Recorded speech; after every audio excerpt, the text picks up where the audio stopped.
Selamat pagi kawan-kawan. Apa khabar semua? Hari ini saya ingin kongsi dengan anda satu foto yang saya ambil ya di Taiping. Di Taiping ya, Kuala Sepetang di sebuah kilang arang. Foto ni diambil tahun 2014. Ya, 2014 dan setting dia ISO 400 foto ini. Lepas tu lens yang saya gunakan 24-70 pada 24mm lah, so kirakan wide. Dan saya gunakan f4 fokus pada subjek. F4 fokus pada subjek. Shutter speed 1/60 ya. Dan inilah foto yang saya ingin kongsi dengan anda ya. Bagaimana saya ambil foto ni. Sebelum tu ada juga rakan-rakan kadang-kala tanya mengapakah gambar mereka nampak pudar semasa upload di Facebook. Ini pun saya akan bantu ya. Kalau kita klik di bawah sini, klik di bawah, akan keluar dialog box workflow options. Ya, dialog box workflow options. Saya selalu gunakan color space sRGB. Bila anda buka color space ni, ada pelbagai macam-macam color space. Ada Profoto, Display, P3, Color Match, Adobe RGB. Adobe RGB ni satu color space yang juga digemari oleh fotografer tertentu. Tapi bila kita tak mahir gunakan Adobe RGB workflow options ni, bila kita upload di Instagram atau Facebook dia hanya kenali color space sRGB. Color space lain jika anda gunakan, Facebook akan tukar. Oleh itu gambar anda akan nampak lari, warna dia akan lari ya. So ini yang anda kena tahu untuk selamat. Untuk kita yang beginner photographer macam kita ni, kita gunakan sRGB je, selamat. Kerana kebanyakan website, Facebook, Instagram semua gunakan color space ni, sRGB. Ya.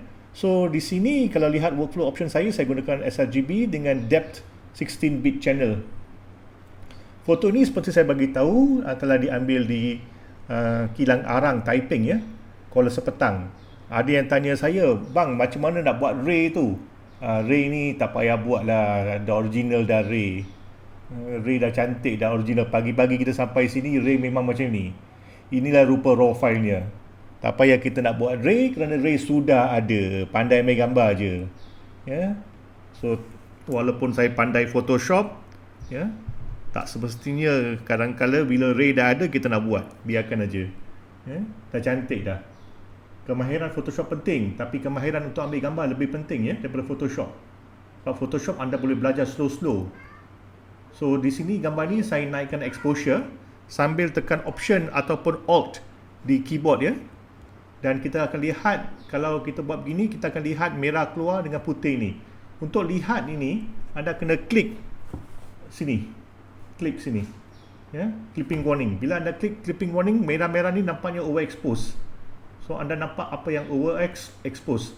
Seterusnya pergi pada highlights, turunkan highlights. Supaya overexpose tu tidak ada, ya.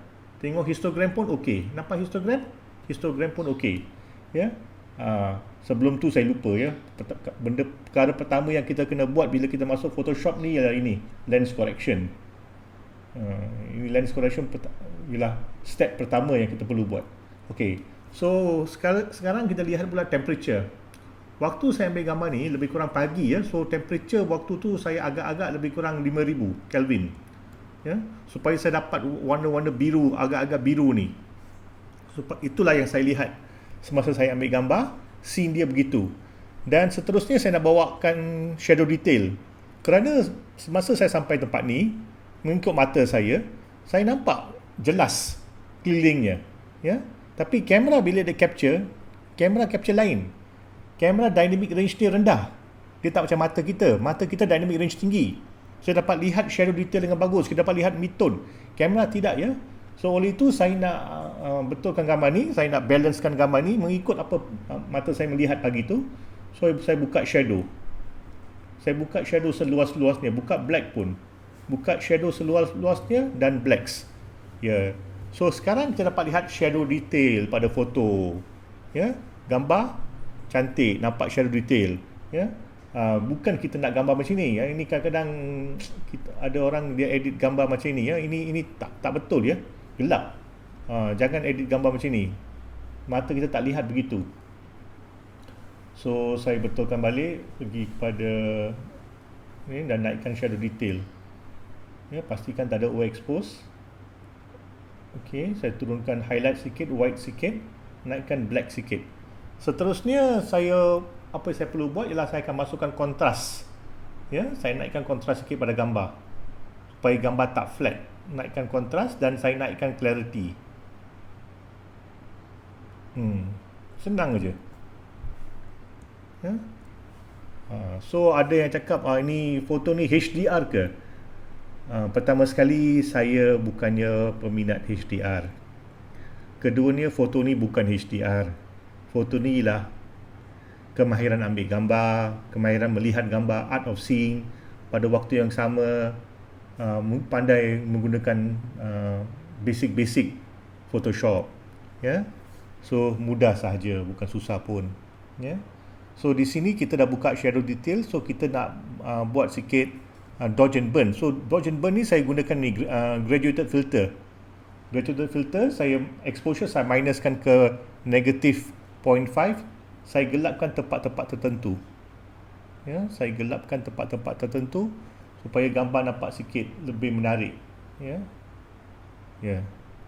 Seterusnya saya gunakan radial filter, naikkan pula ke plus 0.35 dan saya cerahkan muka sikit.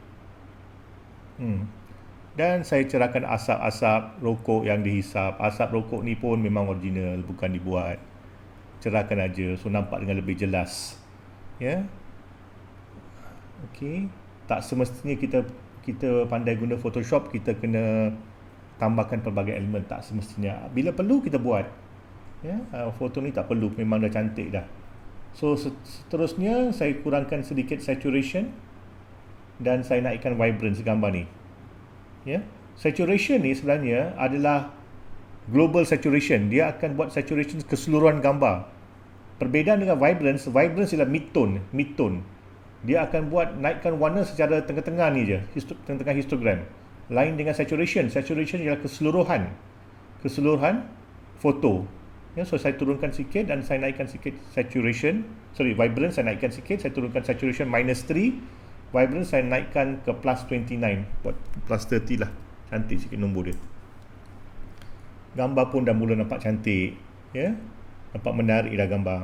Apalagi yang kita perlu buat ialah kita boleh gunakan radial filter ni untuk gelapkan sikit.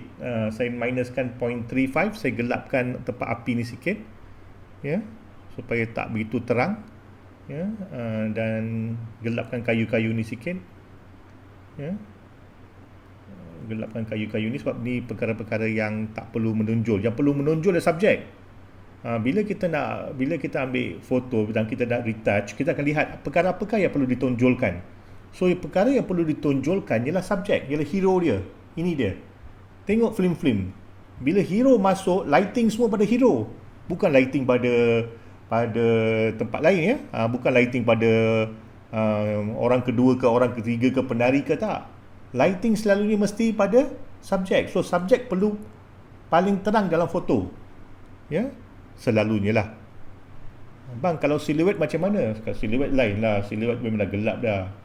Siluet lain sikit ya. So di sini saya gelapkan sikit, di mana tak perlu lighting sangat, tak perlu tonjolkan sangat ya. Dan yang paling penting untuk saya ialah tonjolkan hero kita ni. Ini dia. Ini yang paling penting untuk ditonjolkan